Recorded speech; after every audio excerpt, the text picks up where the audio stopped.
Combinado. Se vocês quiserem participar, fiquem à vontade, viu? Quem colocar alguma coisa no chat, alguém me avise, por gentileza, viu, gente?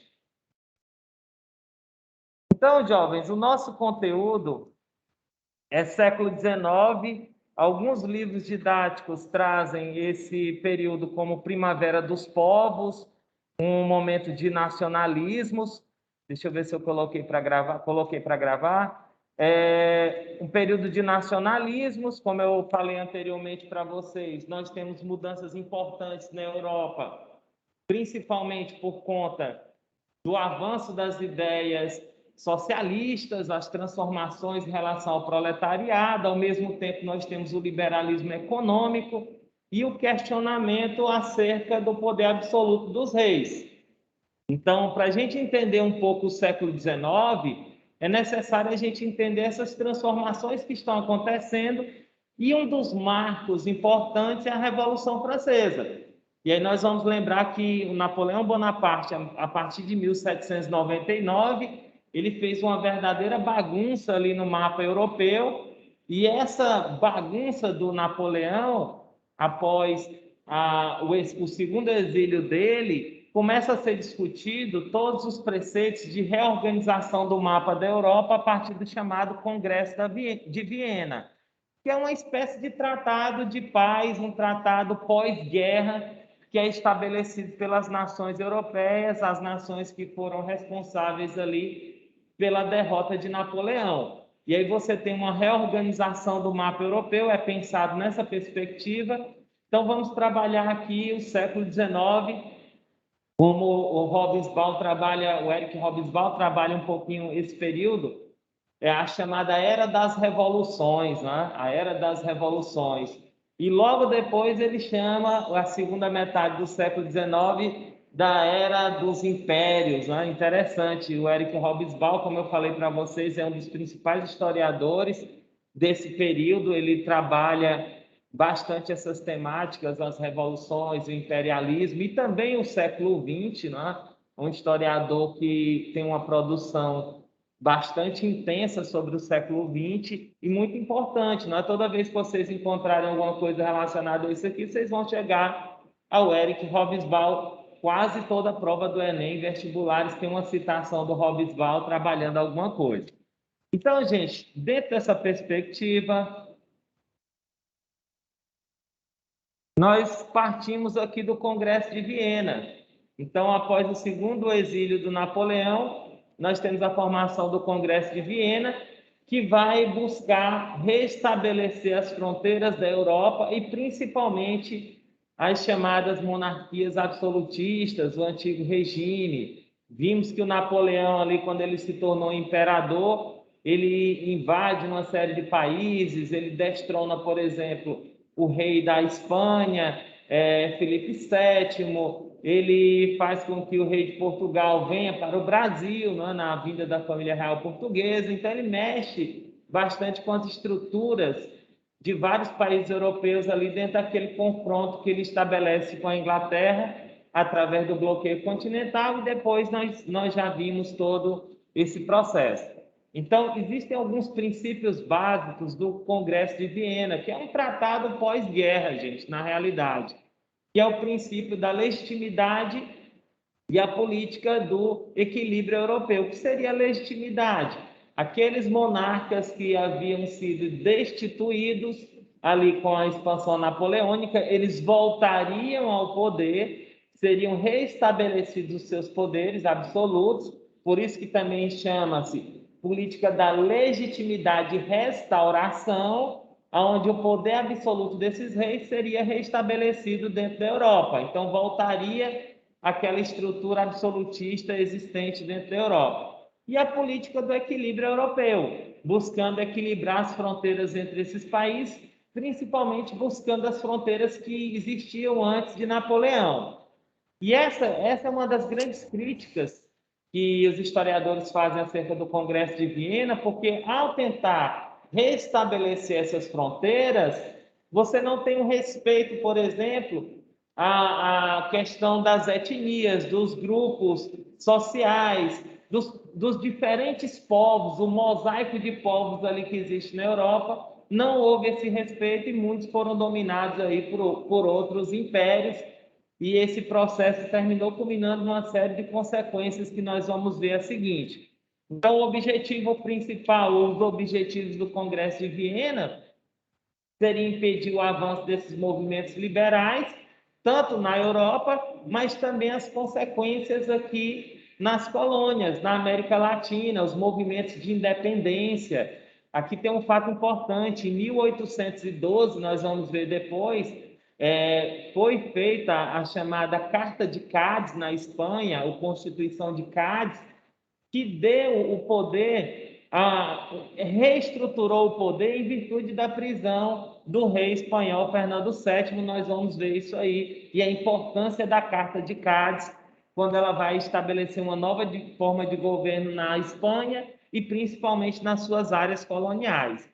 Gente, existem muitas pinturas, gravuras acerca do Congresso de Viena, né? Ou do chamado Concerto da Europa, Concerto Europeu, que seria consertar as estruturas da Europa, né? E aí reestruturar tudo isso. Nós temos uma série de imagens, vou trazer algumas para vocês aqui.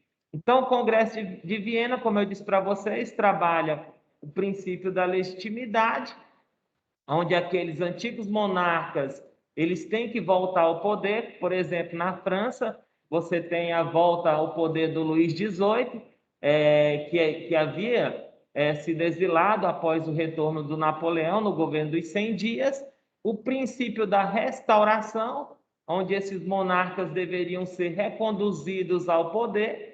Então, toda a situação deveria ser remetida anterior à situação da Revolução Francesa, e o princípio do equilíbrio, como eu disse para vocês, restabelecer as fronteiras, né, redesenhar esse mapa europeu. Seriam os princípios básicos do Congresso de Viena.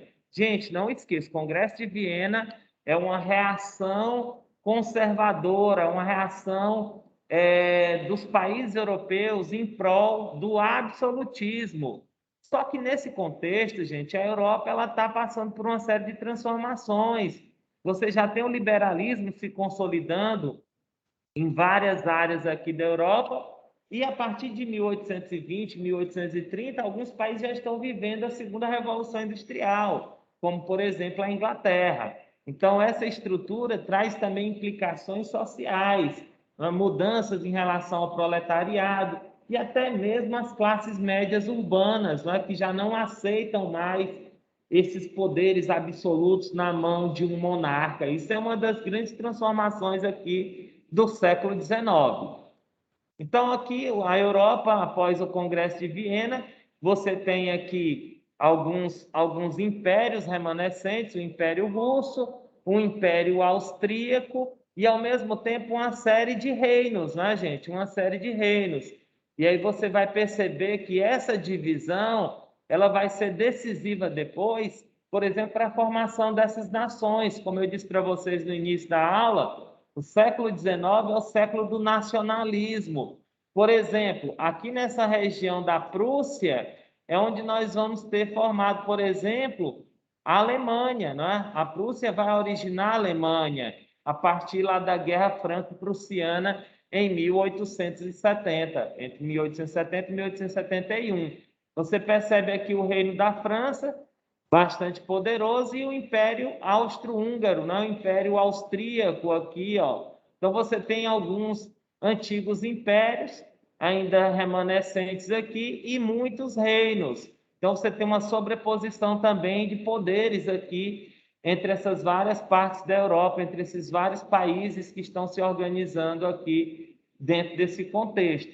Lembrando que Itália, por exemplo, né, você tem uma Itália ainda fragmentada, viu? E a Alemanha também. A Alemanha, gente, era formada por mais ou menos 34 regiões independentes, né? E isso trouxe também uma série de consequências, e aí é lá com Otto von Bismarck, o pan-germanismo, que nós vamos ter o processo de unificação da Alemanha.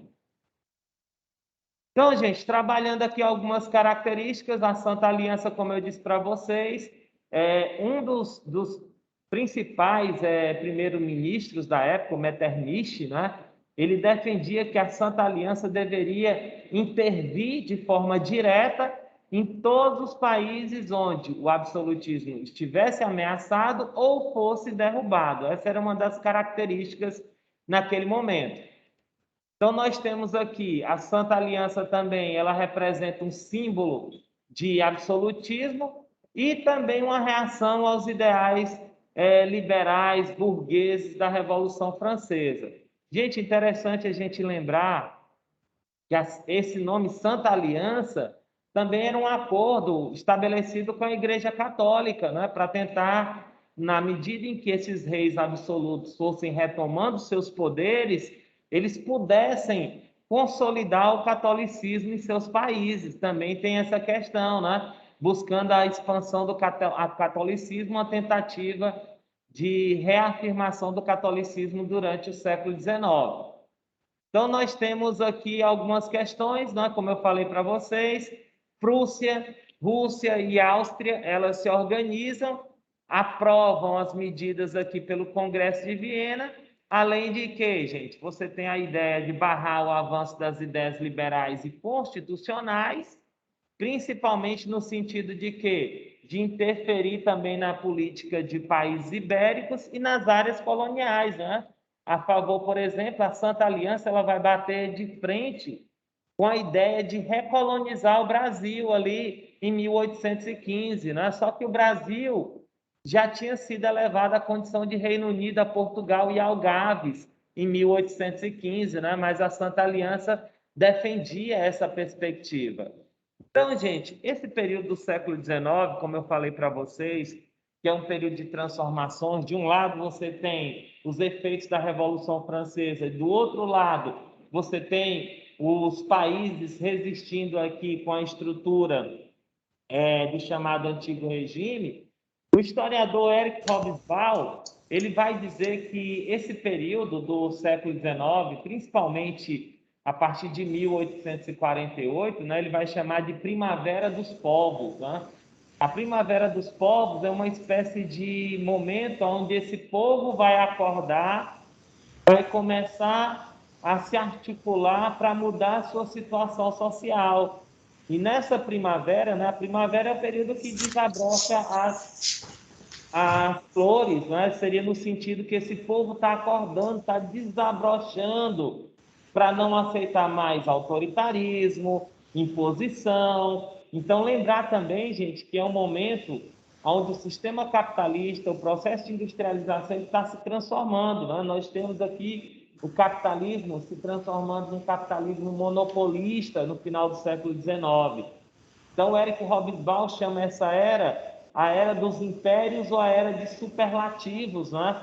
Porque ao mesmo tempo que você tem o liberalismo econômico em ascensão, você tem uma perspectiva de formação de estados nacionais unificados, onde a bandeira nacionalista ela vai ser extremamente importante, né? Por exemplo, na Alemanha, você tem a ideia do pan-germanismo, né, da união dos povos germânicos em torno da formação de um Estado forte. O Otto von Bismarck ele vai usar muito isso, né, na formação do primeiro Império Alemão, o primeiro Reich alemão, que é chamado, né? E aí você tem aqui, a partir de 1840, a Europa ela atravessa um período de crise agrária, mas a gente tem que lembrar um pouquinho que desde 1820 essa situação era uma situação bastante complicada, né? Na Europa, em termos de crescimento populacional, de necessidade de produção de alimentos, e aí a partir de 1848 o Hobsbawm chama esse período de primavera dos árabes, dos povos. Oi, gente, tem alguém querendo falar ou está com o microfone aí com defeito? Oi, deixa eu ver aqui, só para... Pode ser que a pessoa não esteja vendo.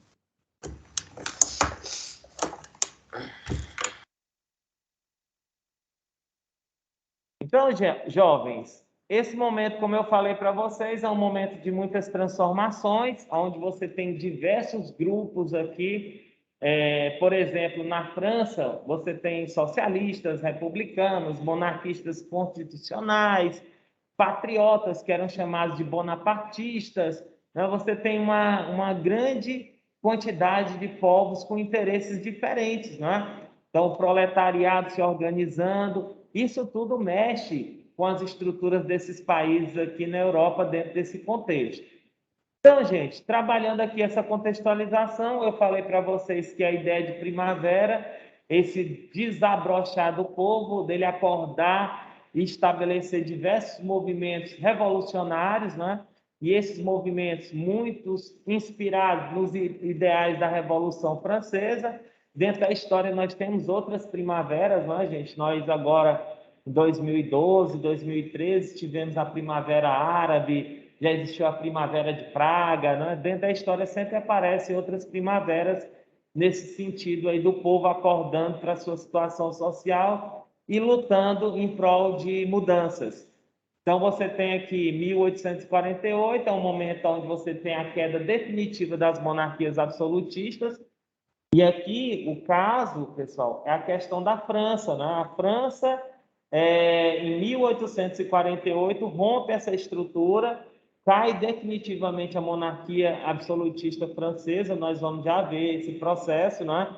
E quem vai assumir o poder é Luiz Bonaparte, sobrinho de Napoleão Bonaparte, né? Que depois vai ser chamado de Napoleão III. Nós vamos ver de que forma ele vai chegar ao poder daqui a pouquinho.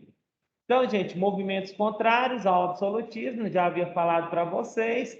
A França foi o local aqui onde nós tivemos essas ondas revolucionárias de uma forma mais intensa. Aí você pode perguntar, Humberto, por que na França?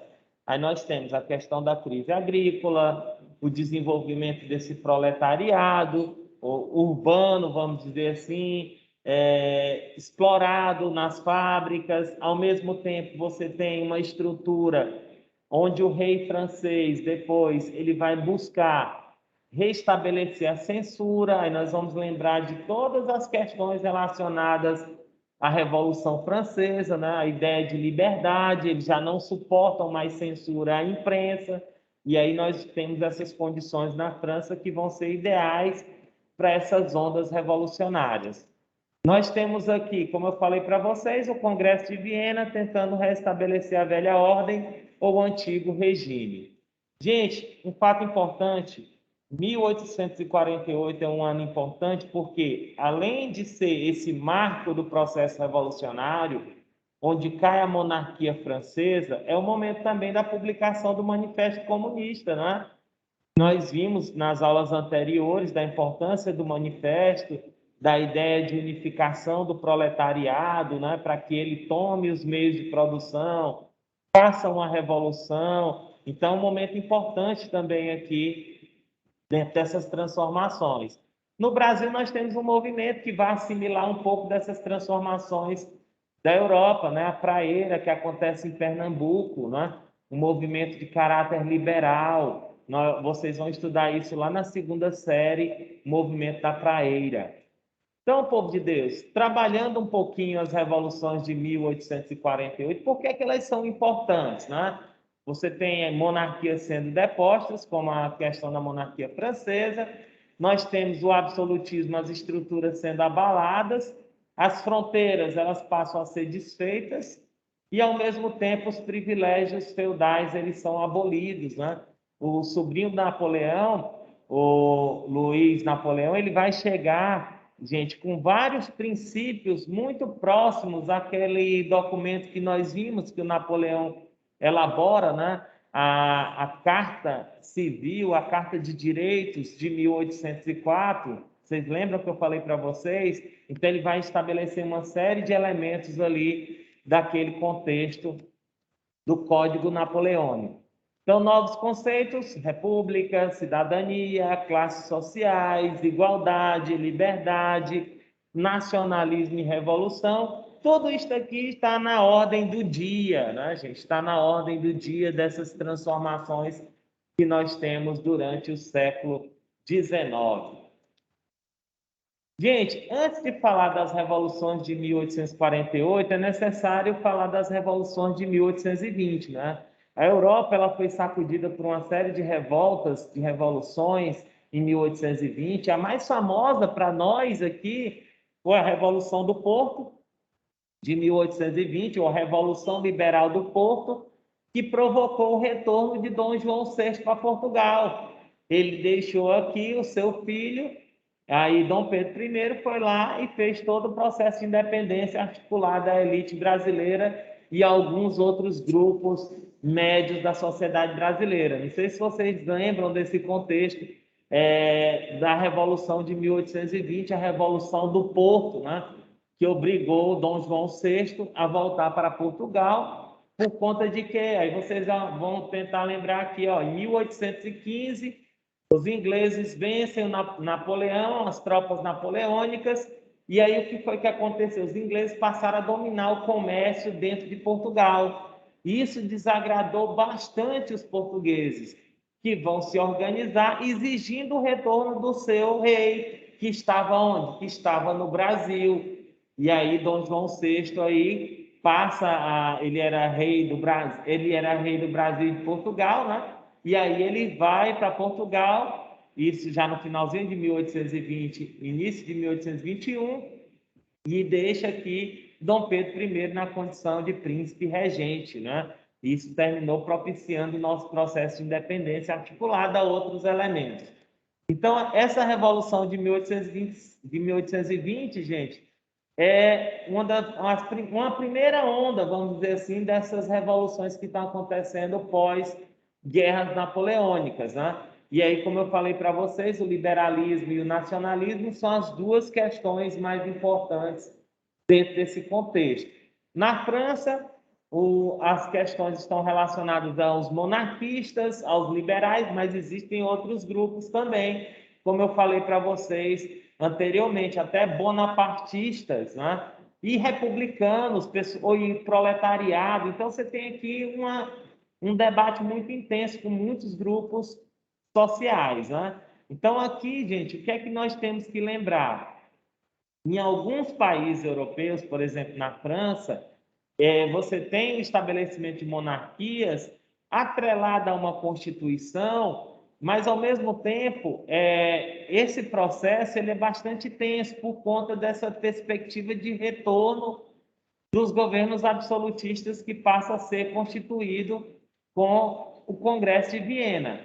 Então nós temos aí uma imagem do Congresso de Portugal, né? A corte portuguesa se reunindo, e aí, como eu falei para vocês, você tem todo o contexto da vinda da família real portuguesa para o Brasil, em virtude das invasões francesas, e aí você tem toda uma construção onde o parlamento português vai exigir que Dom João VI volte para Portugal de forma imediata, né, gente? Então, as cortes portuguesas, quando eu vou só começar o processo de independência do Brasil, e aí esse processo vocês vão aprofundar lá na segunda série. No processo de independência do Brasil, nós vamos ter três grupos políticos. Grupo do chamado Partido Brasileiro, nós temos o Partido Liberal Radical e o Partido Português, que eram as cortes portuguesas que desejavam que o Brasil voltasse à condição de colônia. Isso em pleno processo de independência, gente, que nós vamos ver depois, quando a gente estiver estudando. Outros países, gente, também vão passar por revoluções a partir de 1830, né? Você tem aqui na França, por exemplo, o rei Carlos X, ele foi deposto, né, do poder, e aí você tem todo um processo de mudança na França. Quem assume o poder é Luís Felipe, também chamado de Felipe I ou Felipe de Orleans, né, que entra uma outra dinastia. O Carlos X, ele era da dinastia Bourbon, e aí o Luís Felipe, da dinastia de Orleans, que é conhecido também, gente, como o rei burguês, né? Porque ele era aliado da burguesia quando ele assume o poder em 1830 com a destituição do Carlos X. O Carlos X é filho do Luís XVIII, viu, gente? Aliás, é irmão do Luís XVIII. E o Luís XVIII, ele é irmão do Luís XVI, que o Luís XVII morreu na prisão na época da Revolução Francesa. Só essa estrutura. Luís XVIII, irmão de Carlos X, ele morre, assume Carlos X, Carlos X é destituído, assume Luís Felipe, que é também conhecido como o monarca burguês, né? Ele assume, ele já é de uma outra dinastia, já é uma mudança importante que nós temos aí. E ele vai governar, gente, até 1848. Interessante a gente lembrar dessa estrutura. Então, nós temos aí, ó, como eu falei para vocês, o Carlos X, ele assume após a morte do Luís XVIII, ele era irmão dele, né? E aí persegue essa ideia de restabelecer o antigo regime. Né? E aí o que é que nós vamos ter, gente? Uma oposição dos liberais, que vão terminar conquistando a maioria no parlamento, que vai fazer com que o Carlos X se torne mais autoritário e estabeleça as chamadas ordenações de Júlio. Gente, o que eram essas ordenações de Júlio? Era uma série de medidas autoritárias estabelecidas pelo rei francês. Entre elas, nós temos aí, gente, vamos prestar atenção aqui que é muito importante. Havia questões sobre as ordenações de Júlio. Tio, Oi, né? Quando é que mais ou menos o calendário francês voltou a seguir a ordem padrão de julho? voltou. Logo depois do final ali do período dos jacobinos, o calendário ele foi restabelecido. Então já é o calendário gregoriano mesmo, viu? Ok, Ele só, obrigado. ele só durou o período revolucionário dos jacobinos. No momento seguinte, quando os girondinos assumiu, o calendário ele já foi reorganizado a partir do calendário gregoriano. Beleza, muito boa a sua pergunta, porque às vezes a gente está falando em julho, mas realmente pode corresponder a uma outra data. Então, gente, nós temos aí a abolição da liberdade de imprensa, a censura. Carlos X anuncia essa medida, e aí você pensa um país que já está em plena mudança, passou por todo o processo revolucionário com a Revolução Francesa, os ideais burgueses, liberdade, igualdade, fraternidade, vai aceitar a censura à imprensa, gente? Não, jamais.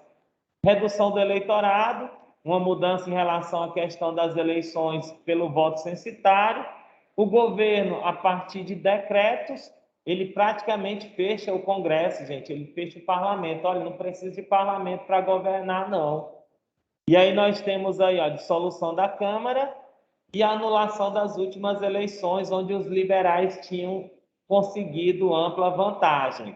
E aí o que é que isso vai acontecer, gente? Nós vamos ter 3 dias aí no mês de junho, que vão ser chamados de 3 dias gloriosos, onde a burguesia vai estabelecer uma série de levantes, de revoltas, e Carlos X termina sendo exilado, né? Foi embora, fugiu. E aí a ideia da liberdade guiando o povo, eu já até mostrei essa imagem para vocês anteriormente. Então, povo de Deus, Luiz Felipe, como eu disse para vocês, o rei burguês, ele vai assumir com o apoio da burguesia, no início de forma bastante tranquila, mas depois ele também se torna extremamente autoritário, viu, gente? O que é que ele vai fazer? Inicialmente, ele fortalece o legislativo, vai abolir a censura, mas manteve o voto censitário, né? O voto de uma minoria. Vai sofrer oposição de diversas camadas populares, também da pequena burguesia, e aí você tem um grande descontentamento popular que vai fazer com que o Luiz Felipe, as graves crises econômicas que a França tinha, crise na colheita, por exemplo, terminou culminando numa série de revoluções em 1848, que fez com que o Luiz Felipe deixasse o poder. Gente, nós temos aqui a expansão dessa revolução só de forma bem superficial. Nós não vamos entrar em cada movimento revolucionário. Desses que eu falei para vocês, França e Portugal são os primordiais, são os que mais aparecem em questões do Enem, por exemplo, né? Então você tem aqui, ó, a revolução a partir das fronteiras da França, ela também vai assumir um caráter mais nacionalista. A Itália, gente, nós vamos falar sobre a Itália na próxima aula, nós vamos ver de que forma, na Itália, esse ideal nacionalista foi decisivo para o processo de unificação, e até mesmo na Alemanha, né? Você tem a Guerra Franco-Prussiana, onde eles vão derrotar os franceses, que vai ser o marco da unificação alemã, que nós vamos discutir na nossa próxima aula, né? Então, gente, você tem aqui alguns países se tornando independentes, por exemplo, a Bélgica se torna independente da Holanda. Nós vamos ter algumas transformações em outros países, ó, na Polônia, uma tentativa de libertação que era dominada pela Rússia na época. Nós temos aqui os estados italianos buscando se unificar, não é? Era uma série de reinos, ducados extremamente fragmentados. Os austríacos que dominavam essa região também vão reprimir esses movimentos nacionalistas. Nós temos os estados alemães, como eu falei para vocês, eram cerca de 34, gente, estados alemães. Então, esses movimentos liberais, eles começam a uma perspectiva de estabelecer uma constituição de governos livres. Só que o governo austríaco, no caso aqui é o Império Austro-Húngaro, que está dominando tanto a Itália quanto a Alemanha, vai reprimir também esses movimentos nacionalistas dentro do que vai da Prússia, né, que vai se transformar em Alemanha posteriormente. Em Portugal, acabei de falar para vocês, você tem toda essa estrutura relacionada lá à vinda da família real portuguesa para o Brasil e, posteriormente, nós temos aqui as consequências do processo digamos, de disputa pelo trono português. Gente, é interessante, vocês vão aprofundar isso aqui lá na segunda série. Quando Dom Pedro I abdicou do trono brasileiro, ele volta para Portugal, isso em 1831, e ele vai lutar contra o irmão dele, Dom Miguel, que tinha tomado o poder que era de Dona Maria da Glória. Aliás, tio dele, que vai tomar o poder de Dona Maria da Glória, que era irmã dele. Então, ele tem toda uma disputa, ele vai restabelecer o poder da família Bragança em Portugal. Então, nós temos aqui esses movimentos sendo reprimidos pela Santa Aliança. E aí, gente, a Revolução de 1848, né? Como eu falei para vocês, o liberalismo é a principal questão do dia. O nacionalismo também se coloca numa posição bastante importante. O socialismo, as ideias proletárias que vão pregar essa igualdade e reformas bastante radicais e também direitos trabalhistas. Nós temos as crises econômicas, como eu falei para vocês, na Europa, tanto na agricultura como na indústria, alta de preço, fome, e gera todo o processo que nós vamos estudar na próxima aula. Eu vou falar para vocês aqui da estrutura da França, né? A França dos dois Napoleões, e aí nós vamos trabalhar um pouquinho essas ideias. Né? Eu já até falei para vocês anteriormente essas características, né? Onde nós temos uma Europa marcada pela expansão das ideias liberais e, do outro lado, o antigo regime. Né? Carlos X vai governar de 1824 a 1830, tem uma tentativa de restaurar o absolutismo, nós acabamos de ver com as ordenações de Júlio, e aí ele termina sendo destituído. Luiz Felipe, o rei burguês, e você tem todas as transformações até chegar no período das revoltas populares, onde ele termina abdicando do trono. E aí, gente, aqui é um momento importante. Quem assume o poder em 1848 foi o sobrinho do Napoleão Bonaparte, Luiz Bonaparte.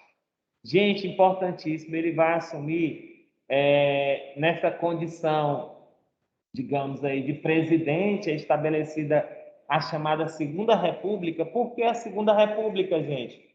Porque a Primeira República se faz referência à República dos Jacobinos, dentro do processo da Revolução Francesa. Não esqueçam disso. E aí ele assume como presidente eleito pelo parlamento, entre 1848 e 1852. Só o que foi que ele fez, gente? Ele fez um golpe e articulado com características lá do Bonaparte, do Napoleão, que é chamado outro 18 Brumário, né? Ele se tornou imperador, gente. Ele fechou o parlamento e se tornou imperador. Na próxima aula eu vou falar um pouquinho disso aqui, para a gente entrar na unificação da Itália e da Alemanha, como momentos importantes aí do século XIX. Certinho? Povo de Deus, um grande abraço para vocês. Tudo de bom. Próxima aula a gente continua. É um conteúdo assim que ele tem bastante detalhes, mas ele não é difícil, viu, gente? Ainda não, Pedro, ainda não. Não liberei ainda não. Hoje é a primeira aula, provavelmente até quinta-feira eu já libero o slide para vocês. Povo de Deus, um grande abraço. Tudo de bom.